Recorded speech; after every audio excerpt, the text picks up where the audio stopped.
So much to get through, so many deals in the offing, done deals today as well.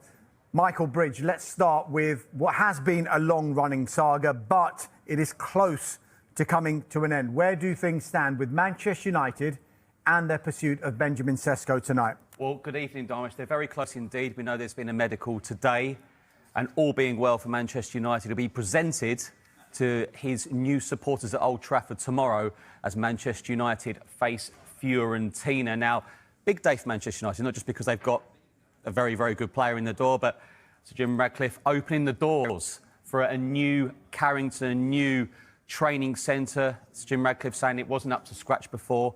So a big day for Manchester United. And a reminder as well, it's a lot of money, but they agreed to deal with Leipzig worth an initial 66.3 million, 7.37 million in performance-related add-ons.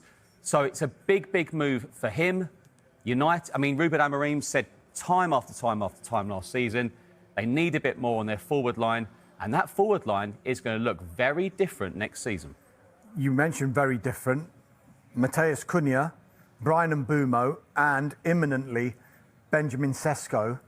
They've gone for it, haven't they? They've spent big in this window, haven't they? They have. And look, it's unheard of to think of Manchester United not in Europe, but maybe just 1 year for a reset. We know Ruben Amorim said constantly, time after, even when he was at Sporting, he likes to join clubs in pre-season. He doesn't like joining mid-season. And he said it when in his press conferences here. They were very close to winning the Europa League. It was a very poor league position, but they have this reset now, and it's a very formidable front three. Matheus Cunha's been there for some time. Bryan Mbeumo's been done for a while. He was on that tour of the United States, and now Benjamin Sesko. So it's a new-look United. They've spent big money, and they're going for it. You say they're going for it. Benjamin Sesko, for one, made it very, very clear that it was Manchester United, and that's all he wanted. Now, that's impressed United, hasn't it? Yeah, because we talk about players wanting to play in Europe and Champions Leagues. Man United had none of that to offer.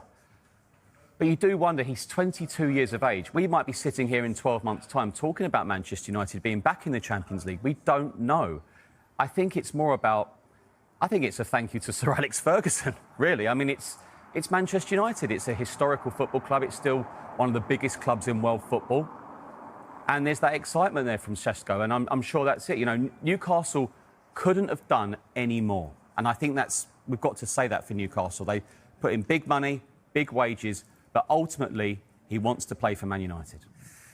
Look, Sesko's imminent arrival is going to have repercussions elsewhere in that squad because it's going to throw further doubt on Rasmus Højlund's future, Michael. Clearly his game time is going to be impacted by Sesko's arrival. Look, RB Leipzig did want to bring in Rasmus Højlund on loan, but he's been very bullish, publicly at least, about wanting to fight for his place in the Manchester United first team. However, it is now thought that bids of around £40 million would be considered by Manchester United for Rasmus Højlund. Now, interestingly, he wasn't one of those 5 players that we were talking about throughout this transfer window that Manchester United were willing to listen to offers for. Marcus Rashford, Jadon Sancho, Tyrell Malacia, Antony and Alejandro Garnacho. Let's talk about Garnacho because there have been developments, haven't there? There have been developments. One thing we've known all summer is that Chelsea like the player, but Manchester United want £50 million to sell Alejandro Garnacho this summer. It's not as if they don't think he's a good player. It's just, it looks like he needs to move on in terms of maybe the relationship he's got with Ruben Amorim. He was very unhappy with his Europa League final snub. He's made that very public.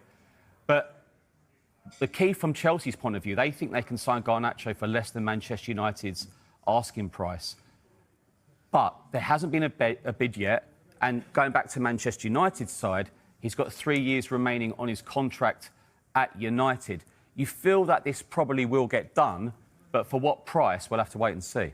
Yeah, Manchester United valuing him at £50 million because they'll look at other players that have gone for that amount as well, the likes of Anthony Elanga from Nottingham Forest and Newcastle, Noni Madueke, who actually left Chelsea for Arsenal. But I mentioned a couple of those other players. Jadon Sancho and Antony are two of the big ones that potentially could bring in money for Manchester United. Borussia Dortmund, we're told, remain in talks with Sancho's representatives over a deal, while dialogue remains open with United. No agreement on either at the moment, though it is thought he could be available for significantly less than the £25 million obligation price that Chelsea had when they signed him on loan last season. As for Anthony, there is plenty of interest in Anthony, but he's got one destination in his mind. It is Real Betis. He had such a fantastic loan spell with them last season. So as much as United will be positive about Benjamin Sesko coming in, they still do need to make these sales before the end of the transfer window. That said, you mentioned close to £200 million being spent in this transfer window if and when Sesko's deal is confirmed. But are they stopping there? Well, I don't think they will. I mean, I think the key for Manchester United is getting those players out, the ones you've mentioned. I think Marcus Rashford to Barcelona is a great move for him. It's wages as well. It's not just necessarily transfer fee, it's big wages they're on. What else do Manchester United do? When I look at Manchester United, I think, brilliant. That new forward line, great. But then I look at the midfield. Needs a bit of a revamp. And obviously there's talk of interest in Carlos Baleba in the midfield from Brighton. We know, as you've mentioned, interest in Donnarumma from PSG. We'll wait and see if that happens. I think that would be an upgrade on Onana. I'm sure that would be as well. So they still need to do business, Manchester United. However, you look at so many clubs and you think, are we ready for the start of the Premier League season? You'd say probably 18, 19 would say no. But are you ready for day one? They'll say, let's give it a go. You say, let's give it a go. You talk about Baleba. I mean, there's one thing being interested in Carlos Baleba, but Brighton are fantastic sellers and they do not want to sell. They insist he's not for sale. He's still got 3 years left on his contract. He's got the option of a further year. Brighton are under no pressure at all to sell Carlos Baleba. But it is clear that Manchester United are not done in this transfer window. We'll be talking about United a little bit later on in the show, I'm sure. But another big story that is emerging this evening is concerning Chelsea. We've been speaking about Chelsea's pursuit of Alejandro Garnacho.